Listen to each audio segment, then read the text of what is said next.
Hello everybody, my name is Tiffany. I hope this video finds you well. In this video, I will voice over pretty much everything for this video and describe to you what I am making in this video. For this video, I'm making one of the three soaps that we are making for our winter collection. So there are technically three collections.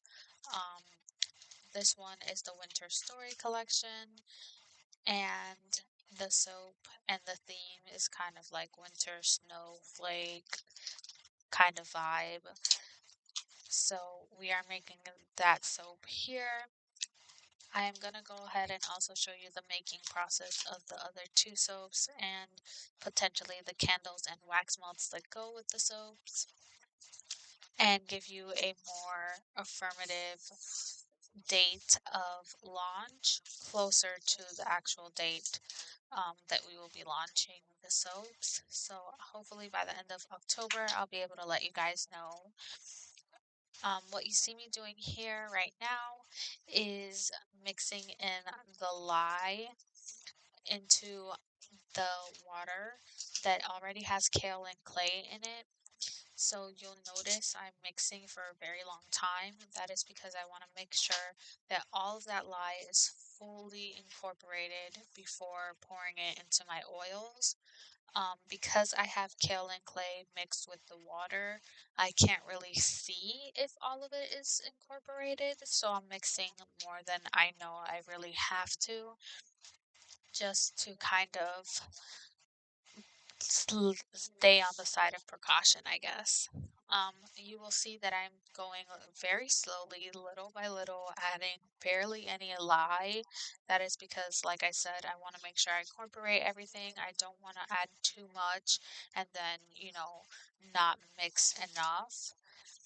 Here you will see that I'm pouring that lye solution straight into the hard oils. I did not melt my hard oils. I just used the heat transfer method, which I learned from Ophelia Sopery. She uses it all the time in her videos, and basically you don't have to wait for the oils and the lye to be at a certain temperature, which is normally like 80 degrees. You just pour that hot lye solution on top of your hard oils and let the heat of the lye solution melt your hard oils.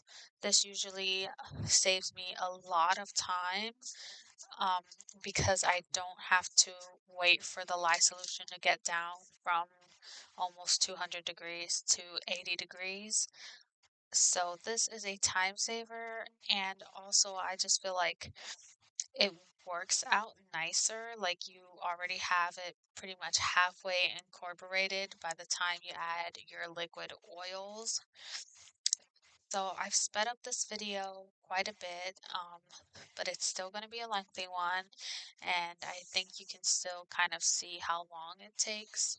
This whole process of melting everything down probably took 10 to 15 minutes. Um, this bowl has coconut oil, um, shea butter, and cocoa butter. And so the coconut oil always melts quicker, and I always have a hard time with the shea butter and the cocoa butter because they're in like bigger chunks. So I try to break them down as they start melting, break them down using my spatula and just scraping it on the side of the bowl to kind of help quicken the whole process. Um, so I will go ahead and leave the recipe that I use for my soap down below. I got this recipe from Nature Gardens, and I'll also leave the link of all of their recipes down below. This is one of their soap frosting recipes, and I use it basically for my soap frosting and my base, and it's a pretty good recipe. It's my favorite so far that I've done. I've tested maybe like 10 recipes, and this one is by far my favorite. It creates a firm bar of soap, but it also, lathers and is creamy as well. And it doesn't leave your skin feeling like sticky or anything like that. and it doesn't leave your skin feeling dry either because it's double butter, so it's really good for your skin. I love this recipe, so I will leave it written out down below, and I'll also leave the link so you guys can check out Nature Soaps. I think that's what it's called, Nature Soaps. Um, recipes, the other recipes that they have.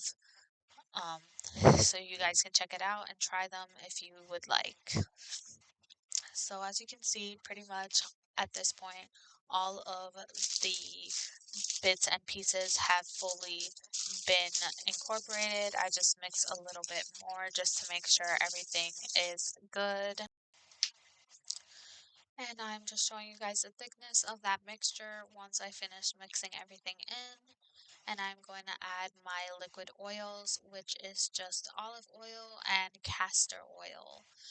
And I make sure I scrape out whatever is left in the container so that I can have accurate measurements of everything that I have. I want to make sure I got everything out of the container. So while I do that, um, I will let you guys know that this video was kind of hectic and put together crazily. I didn't really have a plan for the soap. I mean, I had plans for every bar of soap, but they didn't turn out like I planned. At least this one didn't. And so I pretty much was winging it at this point, and I was just like, it will be what it will be. I will probably show you guys in a separate video like the design that I had for the soaps and then how they turned out. I'm still fairly happy with how the soap turned out, so I'm not angry. But I did have a completely different plan for the color scheme and the whole vibe and look of the soap. And here I am blending with my stick blender. Um, I'm just blending till like lightly mixed. I completely forgot the terms, but to emulsion, I think it's what it's called. Um, I am not blending until I get like a thick trace or anything like that because I'm going to split this off into different batches for different colors, and I'm going to do a swirl, so I want to make sure that it is still pretty runny and thin so that I can achieve that swirl that I want. So I'm blending a little bit more because sometimes I get nervous that it's not fully blended when it's at this point, and I don't want like the oils and things like that to kind of separate.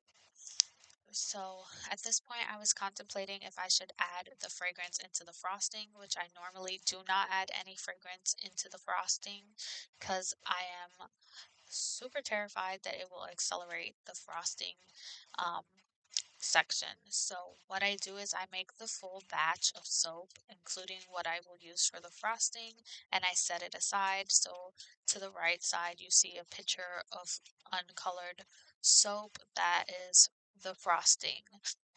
So I am going to go ahead and pour layer by layer, one stripe down the middle, and then in a few moments you'll see me do two stripes down the side and one down the middle just to kind of vary the pattern and give it a bit more swirly effect. And you can see that the soap is already thickening, so I started kind of panicking for a moment here, and I think I spilled some over the edge at some point coming up, and I started panicking even more because I was kind of upset that I did that.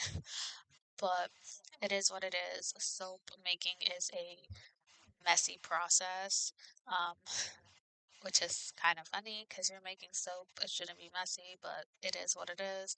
Um, so as I was saying, I have the uncolored section off to the side, and that will be my soap frosting. I use about 8 to 10 ounces for frosting, and I measure that out in the beginning with my scale just to make sure. And there we go. There's where I spilled it, and it was horrible, but I quickly cleaned it up and we move on. Um, so yeah, I separate the frosting And by the time I'm done with the whole pouring, this is usually what I do. By the time I'm done with pouring the soap, the frosting is getting to the point where it's usable and I just have to mix in the colorant, stick blend it a little bit, and it will be the perfect consistency for soap frosting.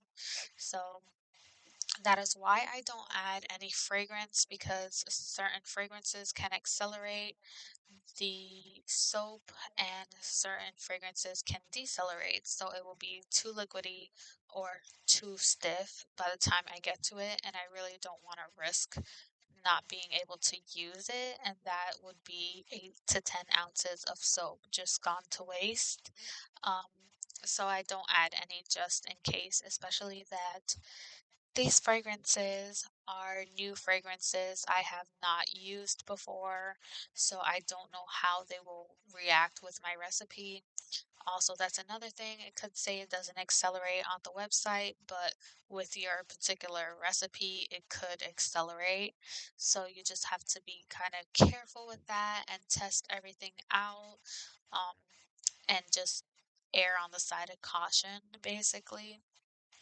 So as you can see, I'm just going back and forth with the light blue and the darker blue, and that light blue is like really weird. It looks almost green, but when it fully cures, it turns to a blue. So I am using Blue Vibrance Mica from Nature Soap. So that you guys know, if you see that your blue's looking really weird, you don't have to add more blue. It's just usually it will turn to that nice light blue shade that you want. It just kind of looks greenish during the pouring process. After it cures for the 18 to 24 hours before you cut it, it should be fine. So here my mold is pretty much full. It didn't need any more soap, but I had so much left over, I figured I would just continue to pour it, and I was planning on piping some of that blue with the other um, soap I had set aside for the frosting, which you will see soon. I ended up changing my mind on that and just poured the rest of the soap into the mold as it was, which probably was a bad idea in my part, but it is what it is. Here you can see my mold is more than enough full, and I'm shaking it and tapping it just to make sure everything is nice and leveled and everything is good. And this is where I started mixing the white. This turned into a nice creamy white color because of the kale and clay that I added. I did not add any titanium dioxide or anything like that. And this point is where I was going to add the blue and drop it into the pot and decided not to. At this point, I was kind of like speaking with my mom who was filming, and we talked it over and decided not to do that. Um, and we came up with another plan that was closer to the original idea that we had for the soap. Um, so I decided to just pour the rest of the blue on there, and you will see it kind of overflows. This is the part where we're talking about how it will potentially overflow and we're like freaking out about it. Um, but we decided to just go for it and see what happens. So we blended the frosting to the consistency that we needed it to be, because it was still a little runny, still too thin for what we wanted. Um, and I did that while we were still kind of figuring out what we were actually going to do for the soap. So I probably blended it like 2 or 3 times, and then it got to this consistency where you would be able to put it in a piping bag. At this point, all of the blue soap is in the mold, and I decided to just glop on the white frosting instead of piping it on. I wanted to go for a like snow hill kind of vibe, like a mountaintop kind of vibe, or like piled up snow is really the vibe I was going for. So right now it does not look cute. It does not look like that.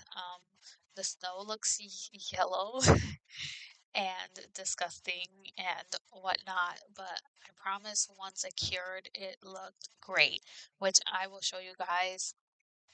Probably, unfortunately, not in this video, but in the next video, when I make the next soap, you will see how this soap turned out. Um, but it is very nice, and I do not leave the top this way.